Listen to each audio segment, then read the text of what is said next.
Bueno, tenemos en línea desde Puerto Rico al amigo Ismael Müller.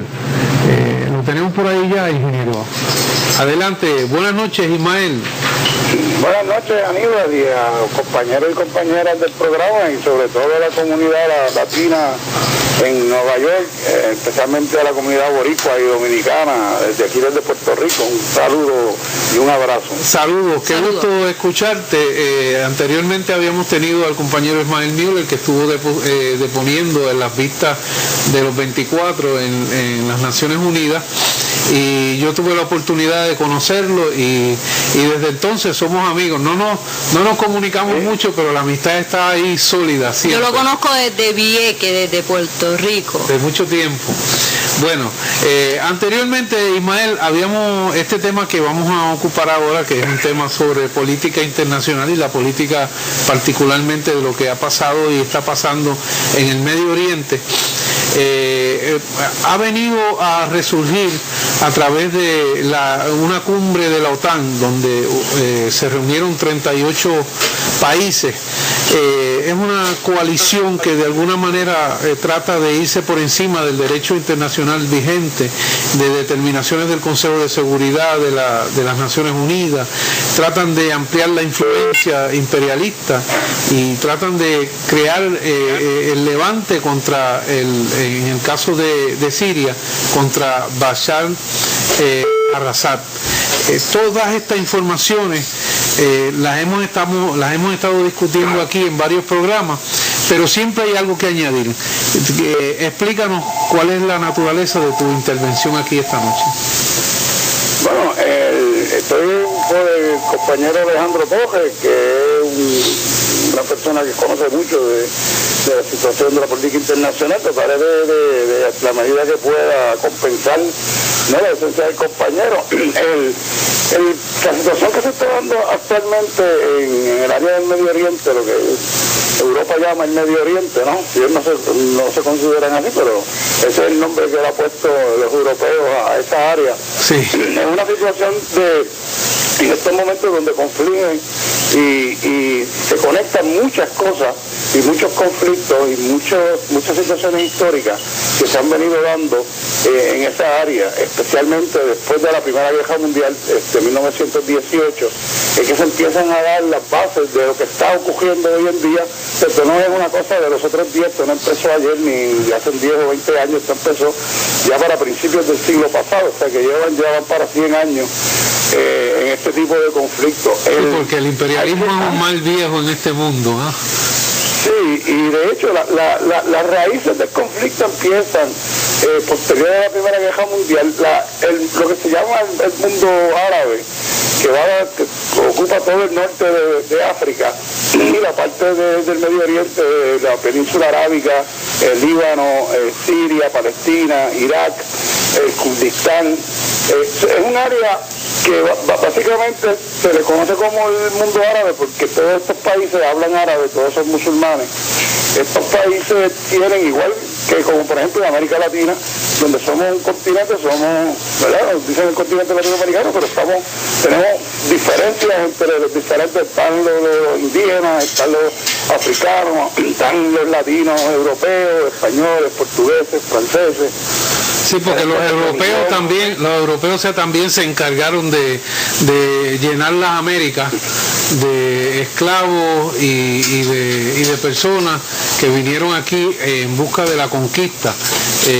Pero volvemos otra vez al llamado Medio Oriente. También en el caso del mundo árabe tenemos una situación parecida, donde los europeos han estado llevando a cabo toda una serie de cambios demográficos en la población árabe que son parte de las raíces de este conflicto. El mundo árabe básicamente se divide en dos partes bien grandes, que es el norte de África y la parte que lo que es hoy en día Irak, Siria, la península arábiga. Esa parte hasta 1918 fue parte del Imperio Otomano.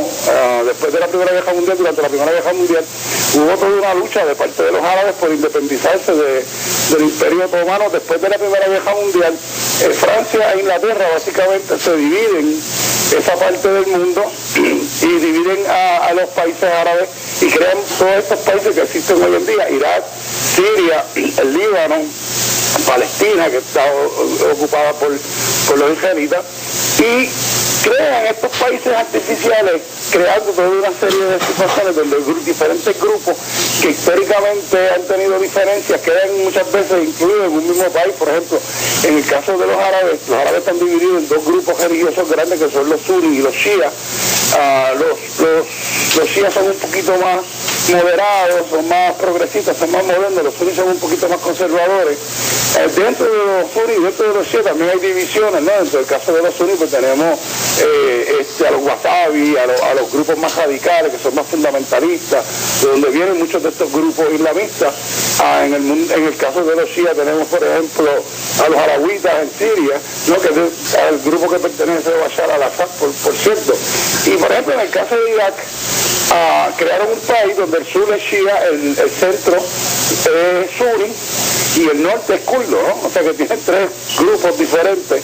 Y incluso en el caso de Irak, los suníes y los shia han tenido confrontaciones en el pasado, históricas. Además hay que añadir... Siria, por ejemplo, crean un país donde la mayoría es suní, pero entonces hay un grupo bien grande de shia, hay cristianos, hay kurdos. Entonces estos países fueron creados por Europa sin mirar lo que estaban haciendo. O sea, el interés era más bien cómo se repartían los recursos naturales, especialmente el petróleo de esa área, entre Francia e Inglaterra, entre las grandes potencias europeas, sin mirar que cuando crean estos países con estas intenciones, crean, por ejemplo, unen en un mismo país diferentes tribus, diferentes grupos religiosos, diferentes culturas. En el caso de los kurdos es bien particular, porque a los kurdos los dejaron fuera, o sea, no crearon un país para los kurdos quedaron divididos. Parte del territorio kurdo le pertenece a Irak, parte quedó en Siria, parte quedó en Turquía y parte quedó en Irán. O sea que tenemos básicamente la situación de los kurdos, donde no tienen un estado propio y están divididos en diferentes países, y los kurdos entre ellos tienen también sus diferencias.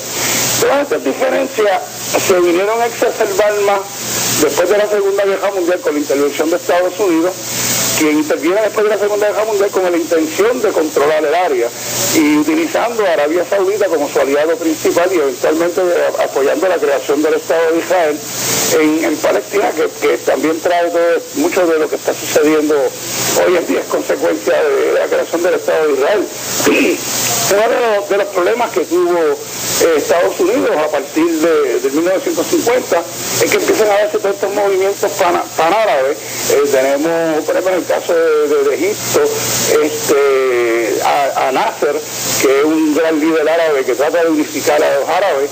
Los árabes siempre se consideran una sola nación. Ellos siempre han pensado que estas divisiones son artificiales. Ellos no respetan mucho las fronteras artificiales que fueron creadas por los países europeos y luego reforzadas por Estados Unidos. Y todos estos movimientos de resistencia, por ejemplo, en el caso de Irak, donde se da el partido Baath, que era un partido bien nacionalista, que eventualmente lo domina Saddam Hussein, y que era un partido que trataba de mantener una política independiente de Europa y de Estados Unidos. El caso de Siria es un caso muy particular, porque en el caso de Siria tenemos un gobierno también que es laico, que no es religioso y que mantiene una política independiente.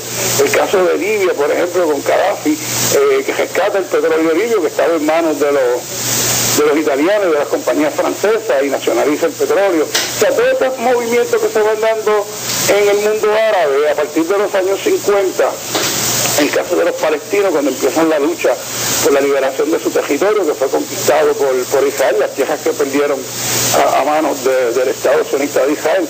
Todos estos movimientos empiezan a crear presión sobre los países europeos y Estados Unidos, y empieza toda una intervención en estos países. Por ejemplo, en el caso de Irán, el derrocamiento del gobierno de Irán en la década del 50, con la creación de una monarquía, el Shah de Irán, que fue impuesto por la CIA de Estados Unidos. Y por ejemplo, ya por la década de los 80, la década de los 90, Estados Unidos empieza a fomentar dentro de los grupos más radicales islamistas, sobre todo entre los grupos suní, auspiciados por Arabia Saudita, la creación de grupos militares empieza la politización de estos grupos para utilizarlos en el caso específico de los años 80 y de los años 90 contra la Unión Soviética, porque la Unión Soviética tenía una influencia bien grande en esta zona, estaba apoyando muchos de estos movimientos de liberación, apoyaba a los gobiernos que eran independientes y que se trataban de mantener fuera del control colonial de Europa y Estados Unidos. Y entonces Estados Unidos, apoyado por Europa, decide empezar a politizar estos grupos extremistas religiosos, a darles entrenamiento militar, darles armas. Y uno de los primeros sitios donde utilizan estos grupos es en Afganistán, ¿no? Los famosos mujahidín afganos, que son entrenados por la CIA y por el servicio secreto de Pakistán, con la intención de utilizarlos en contra del gobierno socialista de Afganistán. Y ahí viene Al Qaeda, que fue creado por la CIA. Tú sabes que Osama Bin Laden era sí, tan cacareada, sí, tan cacareada la política. Eventualmente se van volviendo en contra de los gobiernos más conservadores y sobre todo de los gobiernos shia en el mundo árabe, porque estos grupos radicales islamistas son anti-shia, consideran a los shia como herejes, tienden a dejocar los gobiernos shia. Algunos de estos gobiernos son pro-norteamericanos, como el caso de Irak, donde los Estados Unidos, después de la invasión, pone un gobierno que es shia. Al-Maliki, que era el primer ministro de Irak hasta los otros días, era un primer ministro shia, el gobierno es shia, y muchos de los sunis que viven en el centro de Irak empiezan a tener problemas con un gobierno shia que los excluye completamente. Muchos de estos sunis fueron militares que estuvieron en el ejército de Saddam Hussein, son sunis. Dentro de la provincia de Anbar, que es la provincia mayoritariamente suní dentro de Irak, vemos que se infiltra Al Qaeda y empieza a organizar a los ex soldados de Saddam Hussein para llevar una lucha en contra del gobierno shia de Irak. Eventualmente estos grupos van a recibir un apoyo bien fuerte, porque de la misma forma que Estados Unidos, por ejemplo, apoyó y organizó a los talibán, a los mujahidín y Al Qaeda en Afganistán, también Estados Unidos patrocinó, por ejemplo, los grupos terroristas islamistas que derrocaron el gobierno libio, ¿no? Que llevaron a Libia al caos. Y eventualmente Estados Unidos impulsa esa política contra el gobierno de Siria, que es un gobierno bastante laico, un gobierno con una política independiente y que no se pliega a la política norteamericana y europea en el área árabe, y que impulsa la unificación de todos los diferentes ciudadanos árabes que viven en la región. Sí. Empiezan a armar y a entrenar a grupos radicales islamistas, incluso traen de Irak, traen de Libia, grupos que son wasabi de Arabia Saudita, con dinero de Arabia Saudita, con entrenamiento de la CIA y de grupos del servicio secreto francés. Empiezan una guerra en Siria con la intención de derrocar el gobierno sirio, que es un gobierno shia, y utilizan a los sunis en el caso de Siria, pero el problema que tiene Estados Unidos es que estos mismos sunis, que son anti-Bashar al-Assad en Siria, también son anti-Maliki en Irak, y Maliki es un aliado de Estados Unidos. Y entonces se da la situación, que es lo que está sucediendo en este momento, que se crea lo que se llama el Estado Islámico, que es una unión de grupos radicales extremistas suní, estilo Al Qaeda, Al-Nusra, junto con excombatientes, ex soldados del ejército de Saddam Hussein, que son suní y que llevan una lucha contra el gobierno iraquí, que es mayoritariamente shia. Bueno, yo tengo que interrumpirte un momento. La tormenta perfecta, porque tú tienes, por un lado, millones de iraquíes, mayormente suní, que han quedado prácticamente en la miseria como consecuencia de la guerra de ocupación norteamericana de Irak, que han sido excluidos completamente del gobierno por el gobierno de al-Maliki y el gobierno shia impuesto por Estados Unidos en Irak. Y tienes por el otro lado estos grupos extremistas islamistas fundamentalistas que quieren derrocar a todos los gobiernos shia en la región y crear un Estado islámico conservador, donde las mujeres no tendrían ningunos derechos, donde se aplican todo tipo de leyes draconianas en contra de todos aquellos que se desvíen del concepto más radical y más fundamentalista del Islam. A pesar de que muchos de los soldados que tiene el Estado Islámico hoy en día ni siquiera son radicales islamistas, están peleando con el Estado Islámico, una alianza con el Estado Islámico en contra de los chiíes en Irak, por un lado, y luego tienen una alianza con los suníes, con el grupo más extremista suní, nacionalista suní, en Siria contra el gobierno de Bashar al-Assad. El problema que tiene Estados Unidos, por un lado, es que le conviene que el Estado Islámico dejoque o combata contra el gobierno de Assad en Siria, pero no le conviene que combata contra el gobierno shia en Irak, porque es un aliado de Estados Unidos, y los suníes más radicalizados y la alianza de los suníes que hay entre Irak y Siria realmente son más anti-shia que otra cosa, ¿no? O sea que a ellos no les interesa si el gobierno que está en el poder es pro Estados Unidos o anti Estados Unidos, lo que les interesa es si es un gobierno dominado por los shias, ellos van a tratar de desfocar ese gobierno. Hola Ismael, ¿tú me oyes, Ismael? Por un lado está armando a los mismos militares que crearon el Estado Islámico, le está dando armas, le está dando entrenamiento, lo está haciendo por varios años, para que desfoquen al gobierno shia de Bashar al-Assad en Siria. Pero por el otro lado, ese mismo grupo encuentra un terreno fértil en Irak en contra de los shias en Irak, que son aliados de Estados Unidos. Y realmente lo que estamos viendo en este momento, porque parece una política completamente errática de parte de Estados Unidos, realmente es una política que se ha salido de las manos de Estados Unidos. Estados Unidos ha creado todos estos grupos terroristas con la intención de utilizarlos políticamente en contra de los gobiernos independientes en el mundo árabe, y lo que ha resultado es que han creado todos estos grupos, y estos grupos se han salido de las manos y han empezado a actuar autónomamente, lo mismo que pasó con el caso de Al-Qaeda, que eventualmente incluso auspiciaron el ataque a las Torres Gemelas en Nueva York. O sea que es una política exterior basada en el terrorismo, de utilizar el terrorismo en contra de aquellos gobiernos que no están de acuerdo con Estados Unidos en el mundo árabe, pero entonces las consecuencias eventuales son que todos estos grupos eventualmente terminan atacando los intereses de Estados Unidos e inclusive a los propios Estados Unidos. Entonces Estados Unidos tiene esta contradicción. Lo que nosotros vemos en términos de la política norteamericana en este momento es que Estados Unidos ha perdido el control del Medio Oriente. El Medio Oriente está sumido en un caos, y Estados Unidos lo que ha decidido es: si yo no puedo controlarlo, entonces lo voy a mantener en un estado de guerra permanente, ¿no? O sea que las alternativas que tiene Estados Unidos en este momento es o seguir con este desbarajuste en el Medio Oriente y mantener al Medio Oriente en una guerra perpetua, o permitir que se dé la consolidación de un mundo árabe independiente y fuera de la esfera de Estados Unidos. Así que yo creo que Estados Unidos está haciendo una evaluación de su situación a nivel internacional.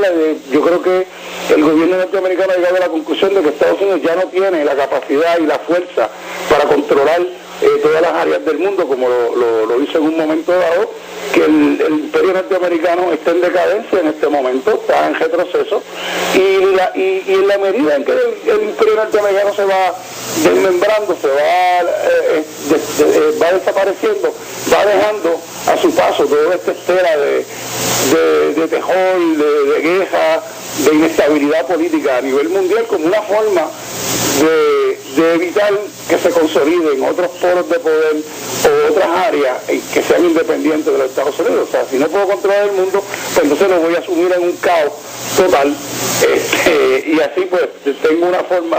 Si no puedo controlarlo, pues por lo menos lo mantengo fuera de balance y fuera de un funcionamiento normal. Yo creo que esa es la política norteamericana en estos momentos. ¿Me escuchas, Ismael? Sí. Hola, ¿me escuchas?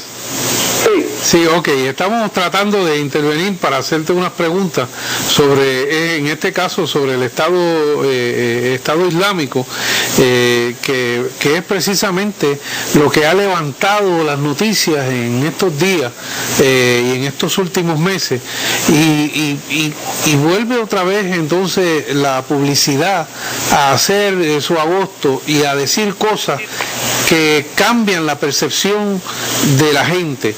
Estados Unidos ahora dice que el Estado Islámico es más difícil que Al Qaeda, es más problemático que Al Qaeda y es más problemático que otros estados terroristas y que puede llegar hasta acá, hasta Estados Unidos. ¿Qué tú entiendes que está pasando en ese sentido? Básicamente lo que habíamos dicho, ¿no? Nosotros entendemos que en este momento el grupo del Estado Islámico, estos combatientes, no tienen ningún interés en atacar a Estados Unidos. Su meta política es básicamente eliminar los gobiernos chiíes en el área árabe y establecer una especie de califato, reconstituir lo que era el antiguo califato árabe, ¿verdad? El califato de Bagdad. Sí. Ellos sueñan con eso, con restituir la vieja gloria de la cultura árabe y volver de nuevo a la Edad Media. Y yo creo que esa es básicamente la meta de los líderes del Estado Islámico. No creo que tengan ningún interés en este momento de atacar objetivos ni en Estados Unidos ni en Europa. En ese sentido no representan un peligro, pero sí representan una buena excusa para que los Estados Unidos entonces mantenga una intervención militar permanente en el Medio Oriente y evite que se consolide algún tipo de unión árabe o de nación árabe que sea independiente de la política norteamericana. Bueno, permíteme un momento que tenemos una llamada en línea, vamos a atenderla a ver si es sobre este tema. Buenas noches, Información al Desnudo. La llamada se cayó, ¿Aló? Sí, ¿me oyes? ¿Ahora me oyes? Bueno, tenemos que seguir hablando de este tema porque es un tema que no solamente está en las noticias, sino que está en la mente de los norteamericanos, en la mente de todas las personas del mundo que están siguiendo la situación, algunos porque saben cuál es el origen de la situación, algunos porque piensan o tienen miedo sobre lo que está pasando o lo que va a pasar. Así es que te damos las gracias, Ismael, por tu participación, por todo lo que nos has podido ilustrar aquí con esa descripción histórica de lo que ha estado pasando en el Medio Oriente desde la Primera Guerra Mundial hasta acá. Y esperamos que en un futuro podamos seguir hablando de este tema. Como siempre te decimos, los micrófonos de Información al Desnudo están para ti abiertos, como para todos nuestros amigos y radioescuchas que siempre apoyan este programa. Pues muchas gracias por la oportunidad. Gracias a ti, Ismael. Continuaremos hablando. Nos vamos con una pausa musical.